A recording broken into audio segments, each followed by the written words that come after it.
Hey Francine, how's Tessa doing today? You did go and visit her, right? Hey Frank, it's good to hear from you. Tessa was doing totally fine when I was there with her. She's much better after starting on the new medicine regimen the doctors told us about. Totally fine? What's that supposed to mean? How can she be totally fine in this situation? No, well, all I mean is that she hasn't gotten any worse. Obviously, her health isn't totally fine, but she is undergoing cancer treatment, so you can hardly expect otherwise. Yeah, I know they're trying to save her life, but chemotherapy really is awful. It's tearing me up to have to see her like this every day. The new medicine they put her on made all of her hair fall out. Wow, is she upset about it? Of course she is. She's still in elementary school. And she's a girl. There's no denying it. She was pretty damn shocked and broken up about the whole thing. It's only natural she would be, right? It would be bad enough for an adult who properly understood everything. She doesn't seem any worse, you say? She didn't seem to be particularly unwell or anything. We should be grateful just for that. We have to take all the victories we can get, no matter how small. I guess, but to be honest with you, I'd be lying if I said it wasn't painful for me to look at her in that state.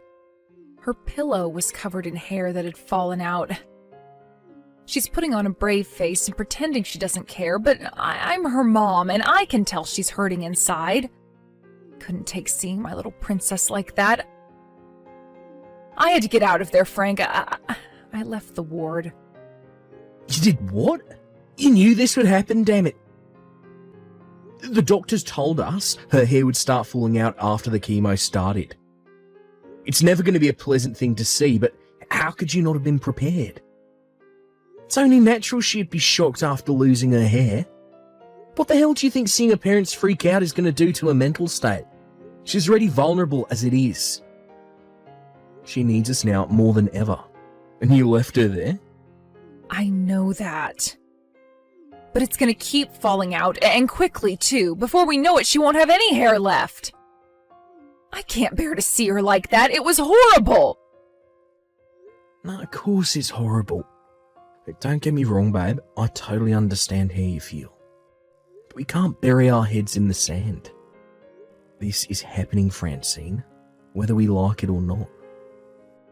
If it's this bad for us, what the hell do you think it's like being Tessa right now?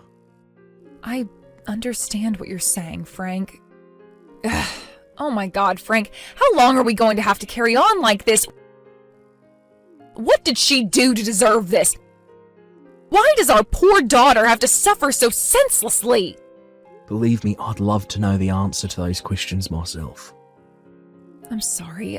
I never expected myself to get this upset. I think I'm losing my mind.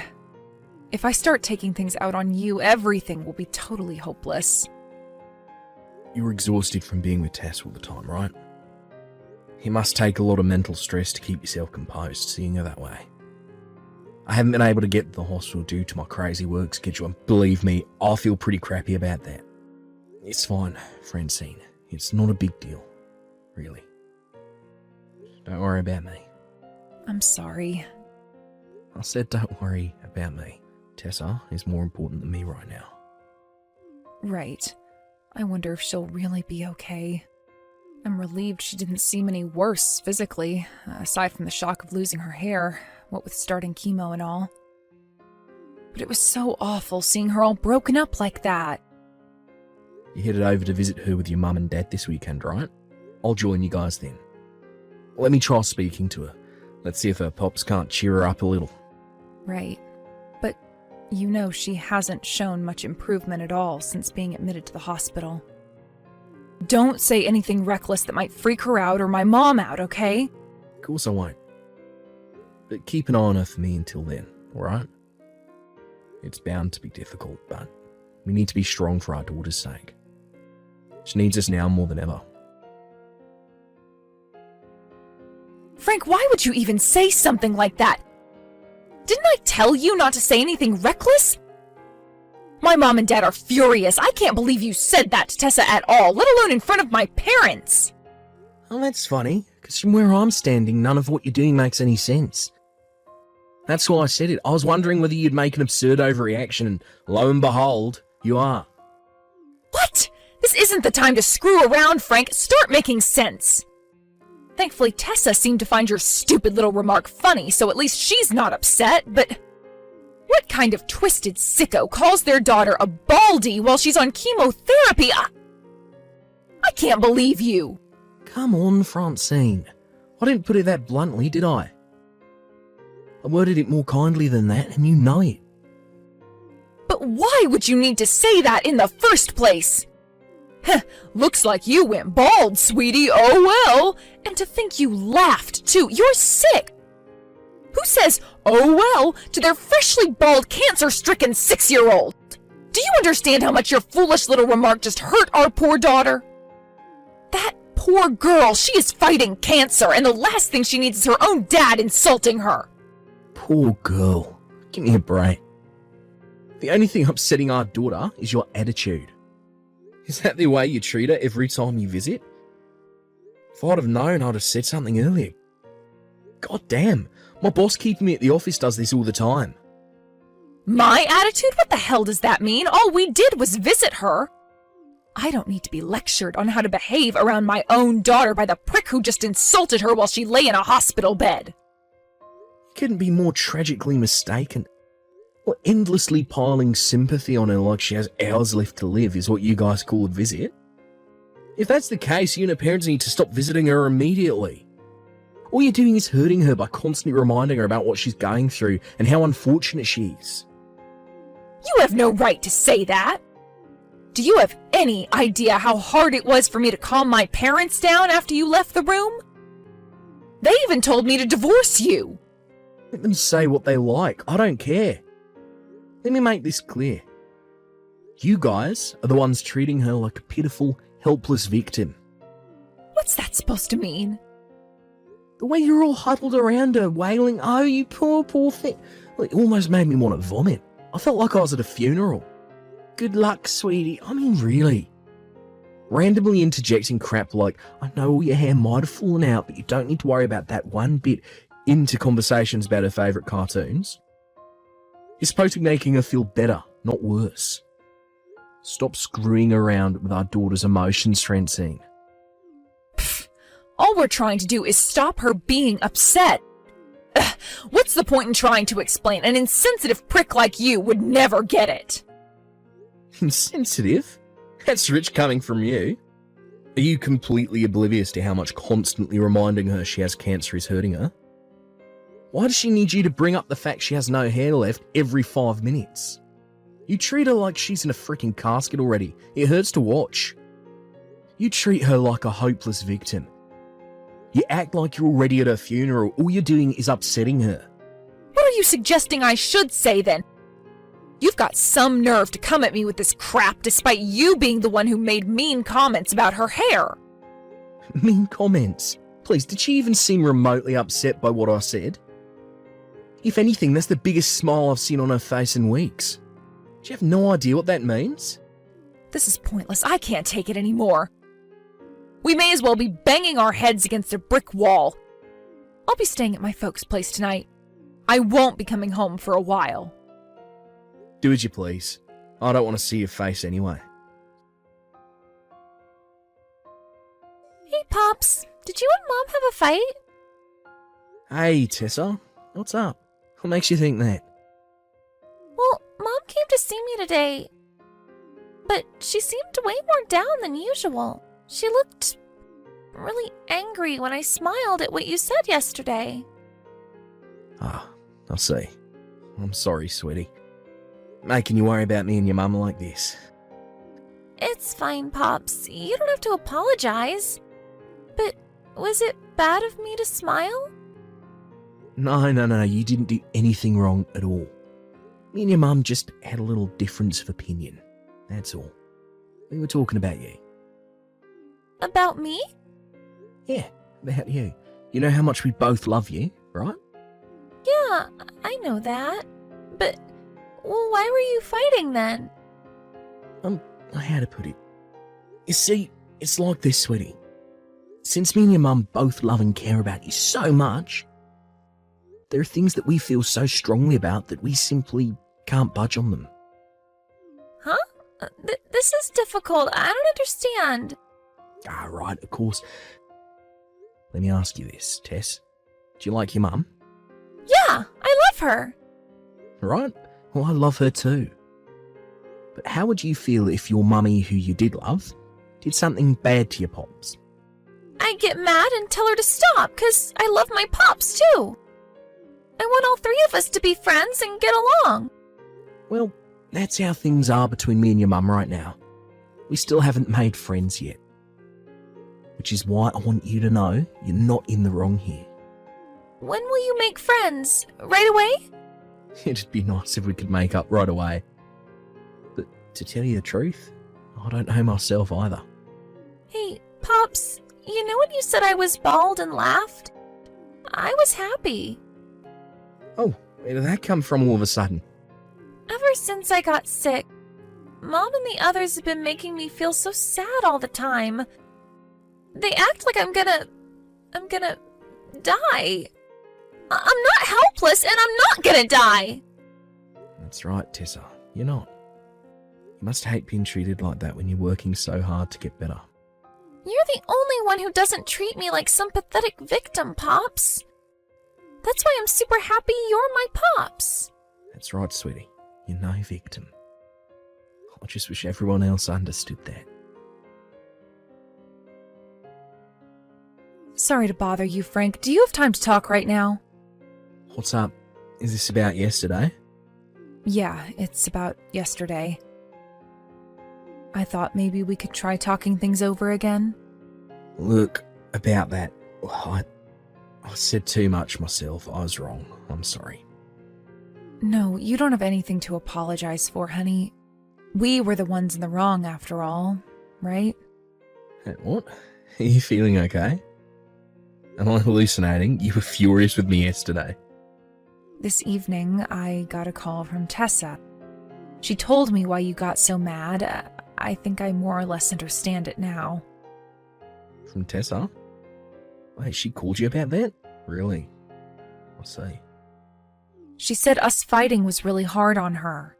She pretty much ordered us to make up as soon as possible. That's not all. She burst into tears. What the hell are we playing at, Frank? You're right. Us fighting over what's best for our daughter doesn't really make any sense if us fighting makes our daughter cry now, does it? Right. That's why I'm sorry. I never stopped to think about why you were angry in the first place. I just reacted. No, it was wrong of me not to explain too. I kind of just assumed you'd get why I was mad and let the anger take care of the rest. I haven't had my head on straight lately, what with everything that's going on. I guess you could say I'm quick to anger. You're well within your rights to be mad. Cut it out, Frank. That's my line. I was so intent on things being the way I thought they should be, I never stopped to think about what Tessa herself thought about the way I was treating her, or how she felt about her current situation. I just decided what was best for her by myself based on nothing but assumptions. I realized I clearly wasn't doing her any favors the moment she burst into tears. Go easy on yourself, babe. It's not like I'm saying everything you did was wrong. It's just that Tessa's fighting this thing with every last fibre of her being. She's like a little super soldier. And the thought of her bravery being reduced to nothing or minimised by being treated like a helpless victim was tearing me up inside. Yeah, you're right. I see that now. I was closest to her, and I should have known more than anyone how hard she was fighting, but in spite of that, I didn't. How did I not notice, Frank? God, I've been such an idiot! We both had our hands full, Francine. Don't talk about yourself that way, please. It hurts me to see. Things haven't been easy lately, alright? It's only natural we might act a little crazy sometimes under all this stress. She got hospitalised out of nowhere after all. One day she was going to school like usual, and the next she was in a hospital bed on an IV trip being told she had to undergo aggressive life-changing therapy. All I could ask myself was why her. I think obsessing over that so much made it hard for me to see things straight. You know our Tessa. She told me she enjoys every single day, even now. Can you believe that? Things should be harder for her than anyone, and yet somehow she's stronger than the both of us put together.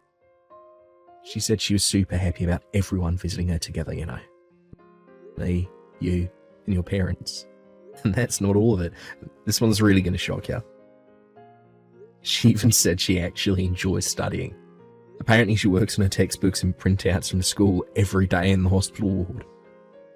She told me all about how when she gets out of hospital, she wants to try out a bunch of new things at school. Volleyball club, piano lessons, fencing. I could barely keep up as she listed off all her new goals. She said she gets excited just thinking about it. I had no idea she had all these plans for the future. No, it's not that I didn't know. Maybe I just didn't try to find out. It's just like I said, right? I wasn't seeing things straight, and neither were you. There's no need to go beating yourself up over it. Me and you have been through a lifetime's worth of stress in the last few weeks. Seeing her after she lost all of her hair like that for the first time, it terrified me so much that I ran out of her room in a panic. Yeah, I know, babe. I know you did.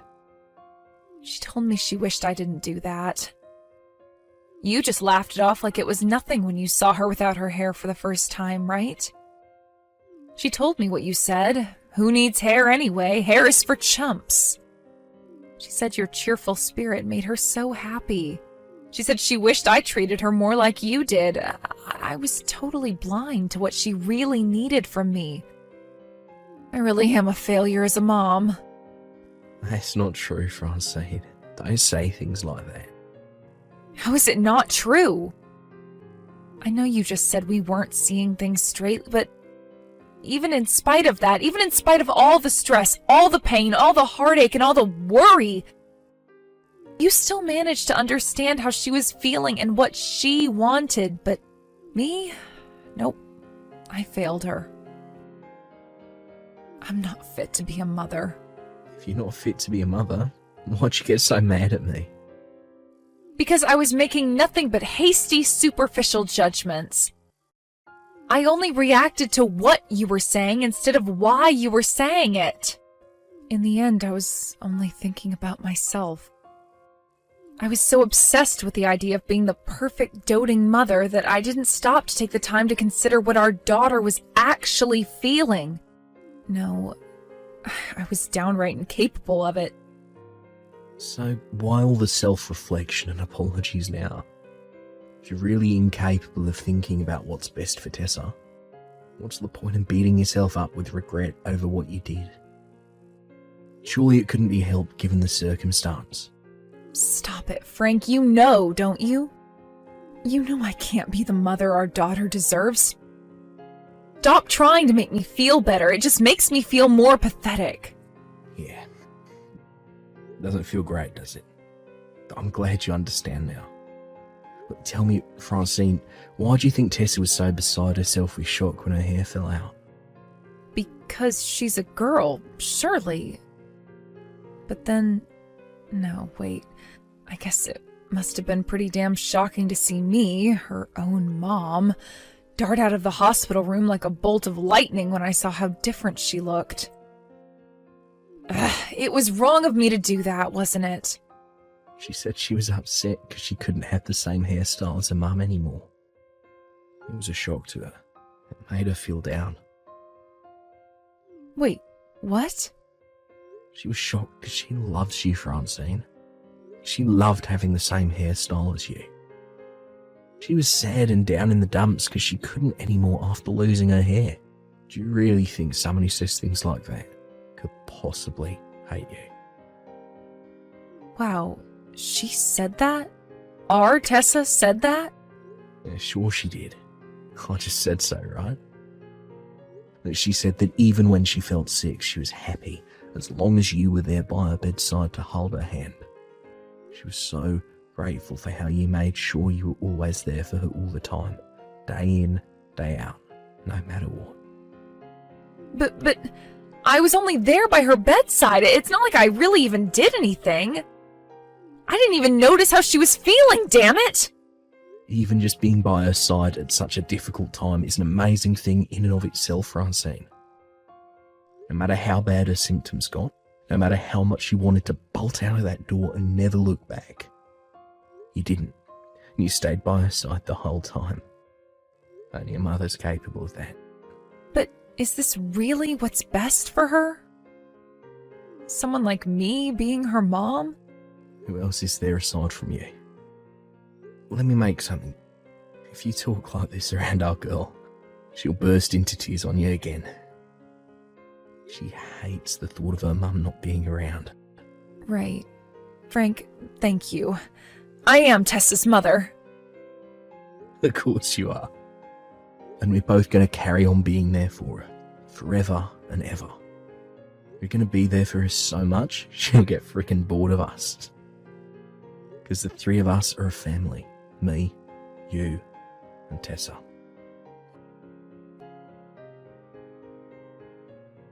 After that, me and Francine successfully kissed and made up, just like our amazing daughter wanted. For Francine, the realisation that she'd been blind to how our daughter was feeling for a while tore her up with regret. But once she noticed just how much Tessa loves her, she became more positive and optimistic about the future. If anything, now her and Tessa talk and have fun together more than ever before. They get along so well that anyone would think they were best friends, rather than mum and daughter. What's more, Francine's mum and dad came over to apologise to me after they realised what I really meant by what I said that day. But just like me and Francine, they were so stressed out by everything that was going on that they reacted emotionally, instead of stopping to think what I actually meant. Now there's nothing but good vibes between me and the in-laws. Not many people can say that, right? After the events of today's story, me, Francine and Tessa carried on fighting the cancer together for another 2 years. Our strengths as a family must be paying off because her symptoms are finally starting to subside. She finally just got the go-ahead to return to school on the condition that she takes it easy and sits out a gym class for a while. Needless to say, our house is filled with nothing but smiles these days because things are finally starting to look up. There's hope on the horizon, and I am loving it. Don't get me wrong, she's not out of the woods yet, and there's still a small chance her symptoms could return. But one thing's for sure, me and her mum are working hard to give her everything she needs, and I'm praying with everything I've got for that smile never to disappear from her face.